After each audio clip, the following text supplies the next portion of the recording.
Hey, howdy, hello. This is Tanya the tour guide, bringing you this week's episode of New Orleans Secret Myths. This week, we're going to be covering one of the layers of spirituality in the city of New Orleans that a lot of people don't talk about. However, Hollywood has grabbed onto it.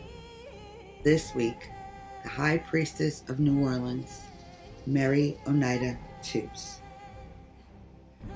New Orleans has always belonged to ghosts, not the dead alone, but the forgotten, the hidden, the whispered names buried beneath incense smoke and candle wax. The city remembers people differently. Pirates become saints, madams become legends, murderers become myths, and witches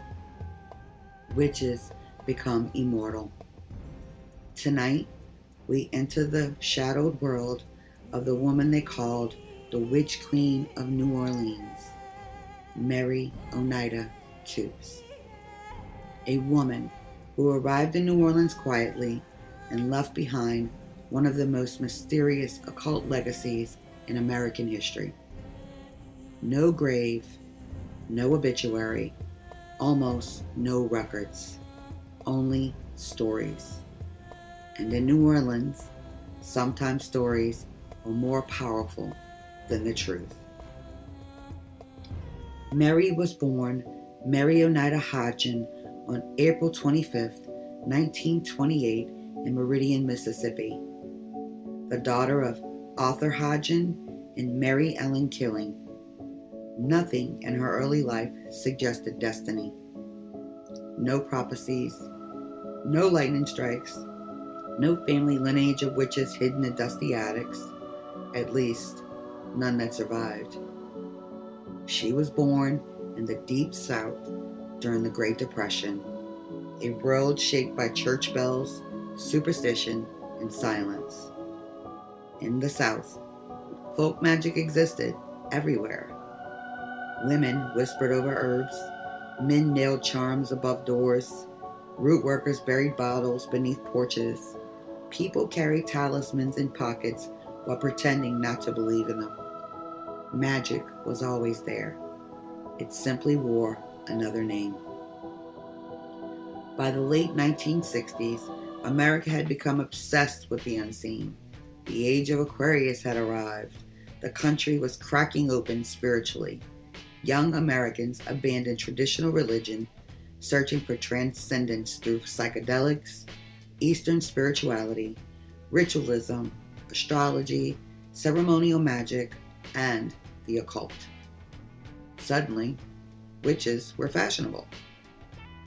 The Beatles studied with Maharishi, rock bands invoked Aleister Crowley like a prophet, Church of Satan emerged in California, tarot cards entered bookstores, astrology columns appeared in newspapers. America was no longer afraid of magic. It was curious about it. And nowhere in America was more spiritually magnetic than New Orleans. In 1968, Mary arrived in New Orleans. She was almost 40 years old. Not a hippie, not a runaway teenager, not a flower child. She was older than most of the counterculture surrounding her, and that made her even more dangerous. Because unlike the young occult tourists drifting through America's spiritual revolution, Mary seemed to know exactly what she wanted. This was not the polished tourist French Quarter of today. This was the quarter of Easy Rider. Cheap apartments, artists, runaways, musicians, drug dealers, poets, mystics. A gritty, seductive world where anything felt possible. And somewhere within those narrow streets, Mary Oneida Toups began transforming herself into something entirely new. Then came Albert Boots Toups, a Cajun, a lower Ninth Ward native, a high-ranking Freemason, a man deeply connected to ritual traditions himself. According to later accounts, Boots also explored Santeria, spiritual churches, Catholic mysticism, root work, and ceremonial systems blending multiple traditions together. The witch and the mason, an unlikely pair, but in New Orleans, opposites often became alchemical partners. Together, they briefly operated a bar at 1141 Decatur Street. Today, tourists walk past that address without realizing it once belonged to two of the most mysterious occult figures in modern New Orleans history. On September 1st, 1970, Mary opened her first witchcraft shop in the French Quarter. This was revolutionary. Today, occult shops are part of New Orleans tourism culture. Back then, this was scandalous. A real witch publicly opening a magical supply store in Louisiana? It felt almost unthinkable. But Mary wasn't trying to be theatrical. She was building infrastructure. A church, a movement, a system. Inside her shop, customers would find oils, powders, herbs, candles, talismans, floor washes, spell kits, and stranger things, dried bad hearts, animal curiosities, ritual objects. When questioned by reporters, Mary once explained why she sold full bats instead of prepared pieces. Her reply: people needed to know it was real. Authenticity mattered to her. This wasn't Halloween decor. This was ritual technology. But here's what made Mary truly different. She was not practicing voodoo, not hoodoo, not folk Catholicism.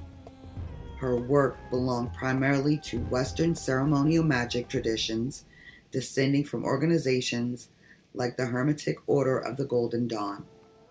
Her magical universe involved planetary correspondence, talismans, invocations, elemental systems, esoteric doctrine, structured ritual. She wasn't selling fortune telling. She was constructing an initiatory order. Then came the moment that changed everything. February 2nd, 1972, Mary officially chartered the Religious Order of Witchcraft, the first coven legally recognized as a religious organization in Louisiana history. Pause there for a moment. A witch receiving official state recognition in Louisiana, the implications were enormous. Mary insisted witchcraft was not performance, not fraud, not theater, a religion, a discipline, a sacred path. And legally chartering the order forced Louisiana to confront a question it had long avoided. What happens when witches stop hiding? Mary's coven was selective, disciplined, private. She openly dismissed what she viewed as unserious occult dabblers. She did not want drug-abusing hippies. She wanted educated practitioners, dedicated ritualists, high-caliber witches. And under her leadership, the order developed structure, hierarchy, and doctrine. This was not chaos. It was organized magic. The order often gathered at Pop Fountain. Today, it feels serene. But in the early 1970s, Pop Fountain was overgrown, isolated, eerie, a forgotten corner of City Park swallowed by vines and shadows, perfect for ritual. Imagine it, candles flickering beneath massive live oaks, ceremonial robes moving through fog, incense smoke drifting across stagnant water, invocations whispered beneath the Louisiana moon. The city slept nearby, unaware that ceremonial rites were unfolding in the darkness. Decades later, Mary's influence reached pop culture. In the premiere episode of American Horror Story Coven, a witch references Mary Oneida Toups and her coven performing rituals at Pop Fountain. A brief line, easy to miss, but for those who knew New Orleans occult history, it was astonishing, because Mary Oneida Toups had almost vanished from public memory. Almost. One of the few major public figures connected to Mary was Dr. John, the Night Tripper himself, a musician who built his persona around legendary Dr. John, the voodoo practitioner, around Gree imagery, spiritual church aesthetics, and New Orleans mysticism. In his memoir, Under a Hoodoo Moon, The Life of the Night Tripper, Dr. John described Mary and Boots' magical environment in vivid detail. Mary's second shop stood at 521 St. Philip Street. Dr. John claimed he and Boots ran a voodoo temple from the building, but Mary's work appears to have remained separate, parallel, intersecting but distinct. The spiritual church mothers reportedly viewed Dr. John as merely a student, someone still learning the deeper mysteries of Gree. Mary's path moved elsewhere, toward ceremonial invocation, planetary ritual, occult philosophy. And that's what makes New Orleans unique. These traditions overlap constantly. Voodoo, ceremonial magic, Catholic mysticism, spiritual churches, Freemasonry, Santeria, root work. The city became a crossroads where magical systems collided and recombined, and Mary stood directly at that intersection. In 1975, Mary published Magick High and Low, a practical occult guide blending ceremonial systems, magical philosophy, ritual instruction, correspondence, and spiritual interpretation. This was not fluff, not sensationalism, not tourist magic. The book demonstrated serious occult study, and occult scholars noticed. Most remarkably, Mary gained recognition from Israel Regardie, one of the most respected ceremonial magicians of the 20th century. Regardie had served as Crowley's secretary. For him to praise Mary's work was extraordinary. It validated her in the eyes of serious occult practitioners around the world. And this created a mystery that still haunts historians. Where did Mary learn all this? Because the speed of her transformation was staggering. She arrived in New Orleans in 1968. Within just a few years, she opened shops, founded an order, chartered a religion, published a respected occult text, earned praise from internationally known musicians. How? Some believe she studied through correspondence. Others suspect a hidden mentor in New Orleans. But Hurricane Katrina destroyed many of the order's records. Answers disappeared beneath the floodwaters. In 1972, a murder in Opelousas became linked in newspapers to alleged witchcraft. Fear spread quickly, and Mary did something brave. She publicly defended witchcraft. Not quietly, publicly. Times-Picayune columnist Howard Jacobs seized on the story. He mocked the idea of officially chartered witch, but even ridicule gave Mary publicity. Suddenly, New Orleans knew her name, the Witch Queen. Mary began speaking publicly, luncheons, talks, appearances. At one event, she lectured the Ladies' Auxiliary of the Society of Petroleum Engineers at Court of Two Sisters. Imagine that image. Elegant Southern women eating lunch in the French Quarter while listening to a practicing witch discuss ceremonial magic. Only in New Orleans. Court records suggest Marion Boots married, divorced, remarried, and separated multiple times. A turbulent relationship, passionate, complicated, occult partnerships often are. Then, in September of 1981, Mary Oneida Toups dies. She was only 53 years old. Dr. John later suggested she had been poisoned. Others insist it was cancer, a brain tumor, stomach cancer. The truth remains uncertain. And then comes the strangest detail of all. No confirmed grave, no obituary, almost no trace. It's as though she deliberately erased herself before death. Or perhaps New Orleans absorbed her back into myth. The religious order of witchcraft survived Mary's death. Her colleague Russell George continued the work. Later practitioners like Katina Smith worked to preserve what remained, but Katrina devastated the archives. Boxes of documents sat beneath 11 feet of water in Biloxi, Mississippi. Destroyed, gone forever, except for one haunting survivor, an oil painting of Mary. Still pristine, still watching.